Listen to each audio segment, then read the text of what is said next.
Hello everyone, आज मैं तवा पकौड़ा बनाऊंगी। इसकी खास बात यह है कि ये बहुत ही कम ऑयल में बनेंगे और इनको मैं चिकन और लहसुन की यखनी में बनाऊंगी। तो आइए शुरू करते हैं। सबसे पहले मैं यखनी बनाऊंगी। 2 कप पानी में 50 ग्राम चिकन, 6 जवे लहसुन और 1 दालचीनी का टुकड़ा डालकर इसकी यखनी तैयार करूंगी और फिर चिकन के रेशे कर लूंगी। लहसुन डालने से गोश्त की स्मेल खत्म हो जाती है। ये हार्ट पेशेंट्स के लिए बहुत फायदेमंद है और फैट को भी खत्म करता है। 1 कप बेसन डालेंगे, 1 चम्मच बारीक कटा हुआ बैंगन।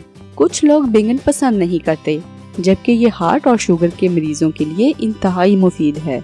1 कप पालक, 1 खाने का चम्मच बारीक कटा हुआ प्याज। आप हरी प्याज भी डाल सकते हैं। आलू डालेंगे 1 खाने का चम्मच बारीक कटा हुआ। आप सब्जियों की जितनी बारीक कटिंग करेंगे इतने ही फ्लैट और अच्छे पकौड़े बनेंगे। यखनी बनाते वक्त भी मैंने लहसुन डाला था।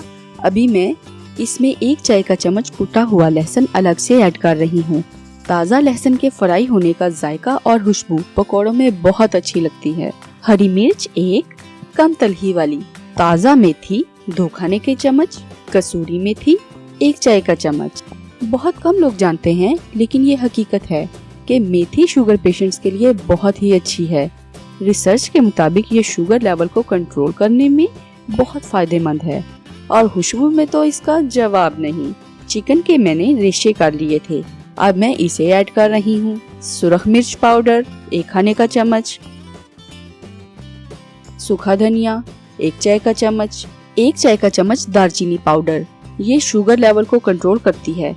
तहकीक से इसकी बेपनाह अफादियत साबित हुई है और इसकी न्यूट्रिशन वैल्यू भी बहुत अच्छी है। इसे अपने हर खाने में जरूर ऐड किया करें। साबुत जीरा आधा चाय का चम्मच। नमक आधा चाय का चम्मच या हस्बे जायका। मैं यहाँ लो सोडियम साल्ट इस्तेमाल कर रही हूँ।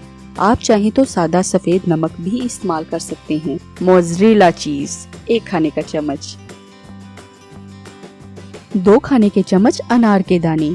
अनार हार्ट पेशेंट्स के लिए कुदरत का बेहतरीन तोहफा है। ये दिल को मजबूत करता है, दिमाग और याददाश्त को भी तेज करता है।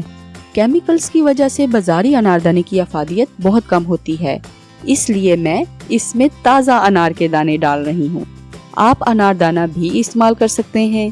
हमारी यखनी तैयार हो गई थी। अब मैं अमेज़े को इस यखनी से तैयार करूँगी। इस रेसिपी के तमाम अज्जा मैंने हार्ट पेशेंट्स को मद्देनजर रखते हुए लिए हैं। ये कोलेस्ट्रॉल को कम करने और ब्लड प्रेशर को नॉर्मल रखने में बहुत मददगार साबित होते हैं। ये बहुत हेल्दी रेसिपी है।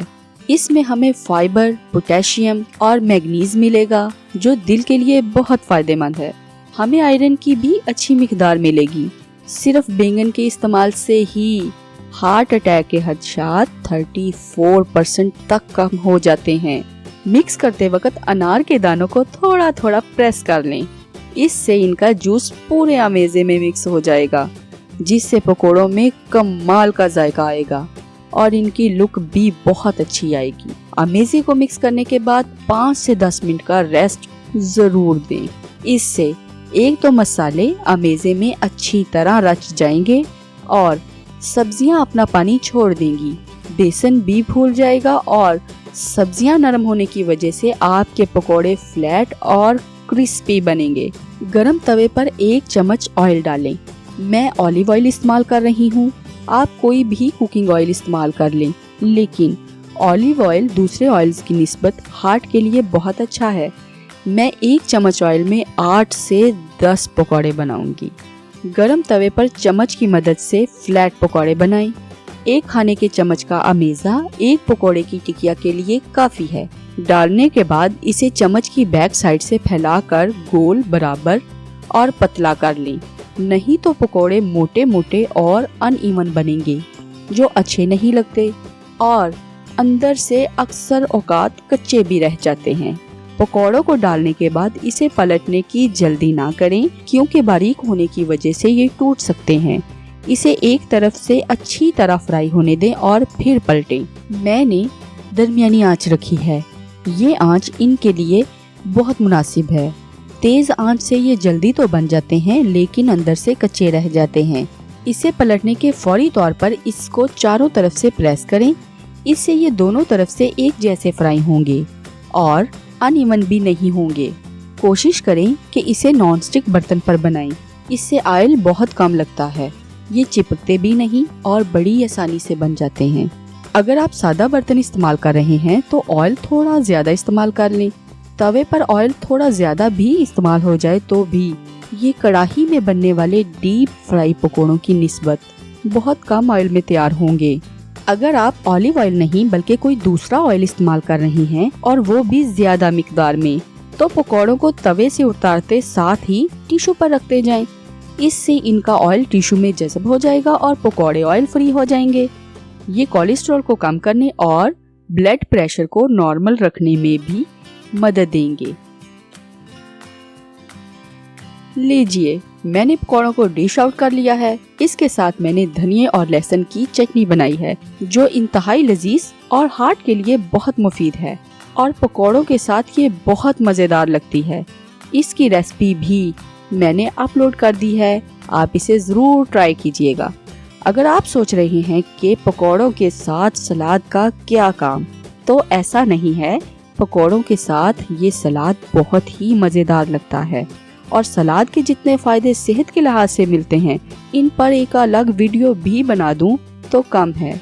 और मैंने इस सलाद के अज्जा भी हार्ट को मद्देनजर रखते हुए चुने हैं।